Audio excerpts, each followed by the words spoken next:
Trade mark രജിസ്ട്രേഷന്റെ process എന്തൊക്കെയാണെന്ന് വെച്ച് കഴിഞ്ഞാൽ ആദ്യം നമ്മൾ പബ്ലിക് സെർച്ചിൽ കയറി നമ്മുടെ അപ്ലിക്കേഷൻ അല്ലെങ്കിൽ നമ്മുടെ നെയിം ഓൾറെഡി അവൈലബിൾ ആണോ അല്ലേ എന്ന് സെർച്ച് ചെയ്യണം. ഓക്കെ, നെയിം അവൈലബിൾ ആണ് എന്നുണ്ടെങ്കിൽ നമുക്ക് രജിസ്ട്രേഷൻ ആയിട്ട് പോവാം. അങ്ങനെയാണെങ്കിൽ നമ്മൾ അപ്ലിക്കേഷൻ ഫയൽ ചെയ്യുന്നു. അപ്ലിക്കേഷൻ ഫയൽ ചെയ്ത് കഴിഞ്ഞാൽ നമുക്കൊരു യുണീക്ക് ഐഡന്റിഫിക്കേഷൻ നമ്പർ കിട്ടും. അതിന് ട്രേഡ് മാർക്കിന്റെ അപ്ലിക്കേഷൻ നമ്പർ കിട്ടും.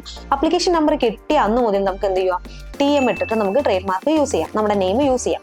അത് കഴിഞ്ഞ് കഴിഞ്ഞാൽ നമ്മുടെ എന്തെങ്കിലും ഈ നെയിം ഒബ്ജക്ഷൻ കാര്യങ്ങൾ എന്തെങ്കിലും രജിസ്ട്രി പറയുകയാണെന്നുണ്ടെങ്കിൽ നമ്മൾ ഒബ്ജക്ഷൻ റിപ്പോർട്ട് ഫയൽ ചെയ്യണം. ഇനിയിപ്പോൾ അതല്ല ഒബ്ജക്ഷൻ കാര്യങ്ങളൊന്നും വന്നിട്ടില്ല എന്നുണ്ടെങ്കിൽ നമ്മളത് ആക്സെപ്റ്റഡ് എന്നുള്ള സ്റ്റേജിലോട്ട് പോകും. അത് കഴിഞ്ഞ് കഴിഞ്ഞാൽ അത് ജേണലിൽ പബ്ലിഷ് ചെയ്യും. 4 മാസം ആ നെയിം ജേണലിൽ പബ്ലിക്കേഷൻ ചെയ്യും.